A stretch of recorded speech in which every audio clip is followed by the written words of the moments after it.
क्या आपको तैरना आता है?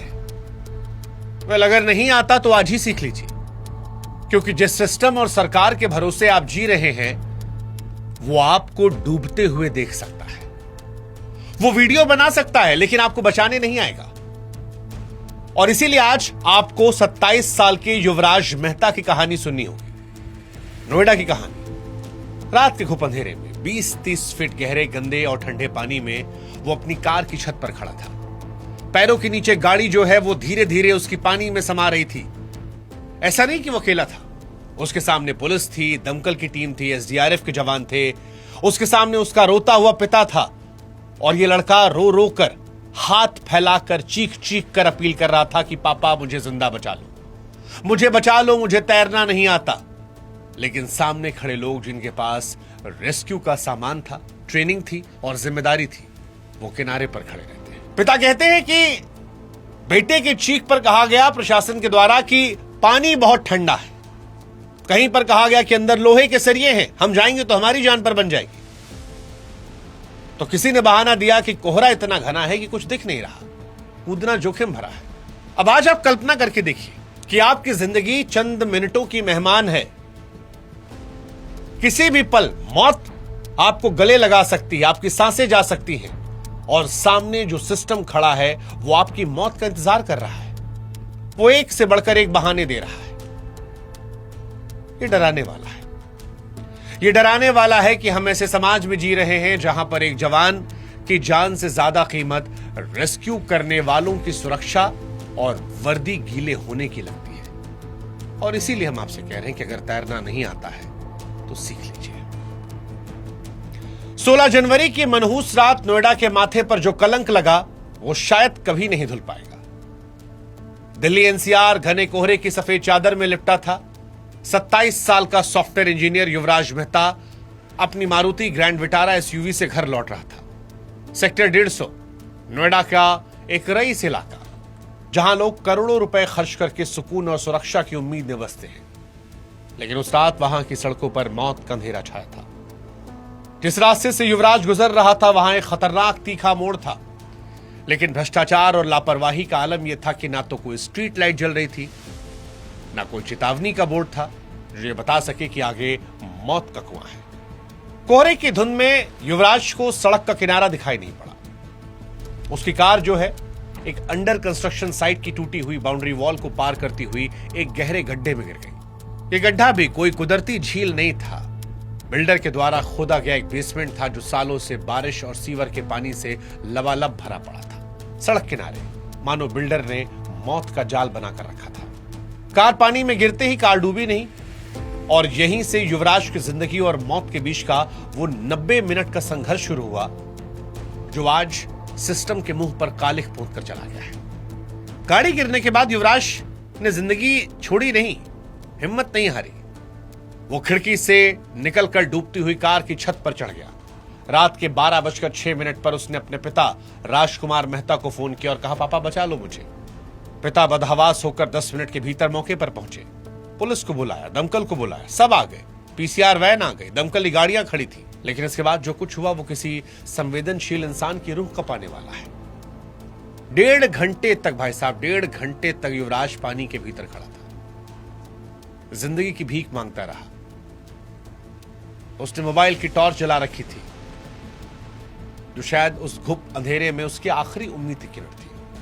लेकिन किनारे पर खड़े पूरे सरकारी अमला सिर्फ संसाधनों की कमी और जोखिम का रोना रोता रहा। वो ट्रेन्ड लोग जिनकी ड्यूटी है, और ये ड्यूटी ऑप्शनल नहीं होती है, ये ड्यूटी कंपलसरी होती है। वो ट्रेन्ड लोग जिनके पास रस्सियां थी,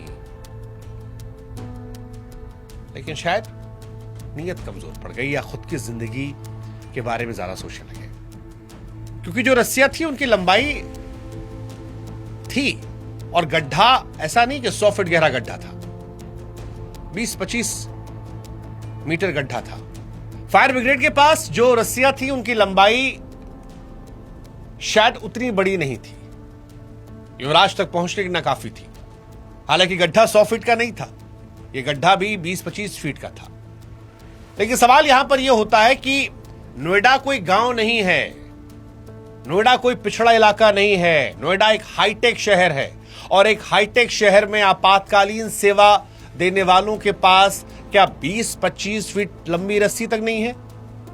और अगर नहीं है तो हमें आपको सोचने की जरूरत है कि हम और आप नोएडा में कितने सुरक्षित हैं, या ये मान लिया जाए कि हमारी सुरक्षा जो है वाकई में राम भरोसे है।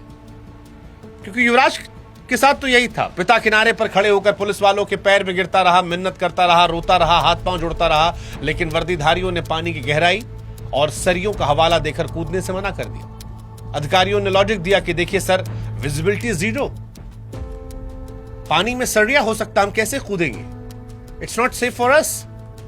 और एक बाप जिसका बेटा उससे मौत से बचाने की भीख मांग रहा है, वो तड़प तड़प कर इनके हाथ पांव जोड़ता रहा और उस बाप के सामने उस बेटे की मौत हो गई। सबको दिख रहा था वो मोबाइल फोन जो युवराज ने पकड़ा था ताकि पता लगे वो कहां पर खड़ा है। 1.5 घंटा उसने इंतजार किया। 1.5 घंटे के बाद उसकी कार जो पानी में समा गई। वो चिल्ला रहा था पहले से कि मुझे तैरना नहीं आता, और जब वो पानी में समाया तो जो मोबाइल की रोशनी थी वो भी बुझ गई, और जब वो बुझी तो मोबाइल के टॉर्च का बुझना सिर्फ लाइट का बंद होना नहीं था, वो उस पिता की उम्मीदों का बुझना था जो किनारे पर खड़ा होकर तड़प रहा था। शर्म आनी चाहिए, धिक्कार है। हालांकि इस अंधेरे में अगर किसी ने इंसान होने का थोड़ा बहुत भी फर्ज निभाया तो वो वहां से गुजर रहा एक डिलीवरी बॉय, मुनिंदर उसका नाम था। उसने वर्दीधारियों की तरह बहाने नहीं बनाए, अपनी जान जोखिम में डालकर ठंडे पानी में छलांग लगाई। युवराज तक पहुंचने की कोशिश की, लेकिन गड्ढे की गहराई और अंधेरे ने उसे हरा दिया। अब सोचने वाली बात यह है कि एक आम आदमी जिसके पास कोई ट्रेनिंग नहीं थी, जिसके पास इक्विपमेंट्स नहीं थे, वो किसी को डूबते हुए देखकर अपनी जान छोड़कर उसकी जान बचाने चला गया। लेकिन जिनके पास ट्रेनिंग थी वो तमाशबीन बने रहे, मौत का तमाशा देखते रहे। 90 मिनट तक वो तमाशा देखते रहे। युवराज के डूबने के बाद जो हुआ वो हमारे सिस्टम का सबसे क्रूर मजाक था। जब युवराज जिंदा था, हाथ फैलाकर मदद मांग रहा था, तब प्रशासन के पास ना नाव थी, ना लंबी रस्सी, ना गोताखोर। लेकिन जब मर गया तो सिस्टम में बिजली दौड़ गई। गाजियाबाद से एनडीआरएफ की टीम आ गई, बड़ी बड़ी क्रेन आ गई, गोताखोरों की फौज उतार दी गई, और जो तत्परता लाश निकालने में लगाई गई, ये सोचकर घिन आती है कि अगर वही तत्परता या उसका आधा जान बचाने में लगाया जाता तो शायद आज युवराज जिंदा होता। ये जो विडंबना है, विरोधाभास है, यही इस घटना की सबसे कड़वी सच्चाई है। और सच यही है कि हमारा सिस्टम जो है वो लाश बरामद करने में एक्सपर्ट है, जान बचाने में नहीं। सुबह 4 बजे उसकी लाश को निकाल दिया गया, लेकिन रात को 12:30 बजे उसकी जिंदगी नहीं बचाई जा सकी। सुबह 4 बजे जब उसकी लाश निकली, पोस्टमार्टम कराया गया। पोस्टमार्टम वही था जो दुनिया सबने देखा था। उसके फेफड़ों में गंदा पानी, कीचड़ भर गया था, जिससे मौत हो गई। लेकिन युवराज की मौत कोई साधारण दुर्घटना नहीं है, सिस्टम द्वारा की गई हत्या है। वो सिस्टम जिसके तार भ्रष्टाचार से भी जुड़े हैं। इस जांच में सामने आया कि जिस जमीन पर यह हादसा हुआ वहां लोटस ग्रीन प्रोजेक्ट का हिस्सा था। यह जमीन आवंटन से पहले सीबीआई जांच के दायरे में है। बिल्डर अथॉरिटी के बीच में खींचतान में भ्रष्टाचार के चलते वहां काम ठप पड़ा है, लेकिन बिल्डर ने उस मौत के गड्ढे को भरने या उसे घेराबंदी करने की जरूरत नहीं समझी। और आसपास के लोग कहते हैं कि साहब ये पहली घटना थोड़ी है, इससे पहले भी हादसे हुए, लेकिन प्रशासन ने आंखों पर पट्टी बांध रखी है। आज युवराज की मौत उस लापरवाही का नतीजा है जहां बिल्डर नियम तोड़ते हैं और अधिकारी रिश्वत खाकर खामोश रहते हैं, और उसकी कीमत एक आम आदमी को अपनी जान देकर चुकानी पड़ती है। आज युवराज हमारे बीच नहीं है, लेकिन सेक्टर 150 का वो तालाब, वो सिस्टम की नाकामी ये सवाल पूछ रही है। और ये घटना हर उस इंसान के लिए चेतावनी है जिसे लगता है कि महंगी गाड़ी, एक पॉर्श इलाका उसे सुरक्षा दे सकता है। क्योंकि युवराज के पास सब कुछ था, एक अच्छी नौकरी, एक अच्छी गाड़ी, एक अच्छा घर, और ये सब एक शानदार खूबसूरत शहर में। लेकिन उस खूबसूरत शहर में ही जो खोखलापन था उसने आज सिस्टम के माथे पर कालिक पोती, लेकिन एक बाप को जीवन भर का दुख और एक नौजवान की जिंदगी को छीन लिया। यह हादसा हमें बताता है कि सड़क पर खुदा हर गड्ढा, बिना लाइट वाली हर सड़क मौत की आहट है। इसलिए अगली बार जब आप रात के अंधेरे में घर से निकले तो याद रखिएगा कि आपकी सुरक्षा साहब सिर्फ आपके हाथों में है। क्योंकि अगर आप गलती से सिस्टम से उम्मीद लगाए बैठे हैं तो उनके पास, याद रखिएगा, मुर्दों को निकालने के लिए क्रेन होगी, लेकिन जिंदा इंसान को बचाने के लिए रस्सी छोटी है। युवराज की वो आखिरी चीखें, बुझती हुई टॉर्च की रोशनी हमें तब तक नहीं सोने देनी चाहिए जब तक हम इस लाचार व्यवस्था को बदलने के लिए आवाज नहीं उठा सकते। वरना आज युवराज था, कल को शायद कोई आपका अपना होगा, या ऐसा भी हो सकता है कि कल आप खुद हो। सोचेगा जरूर।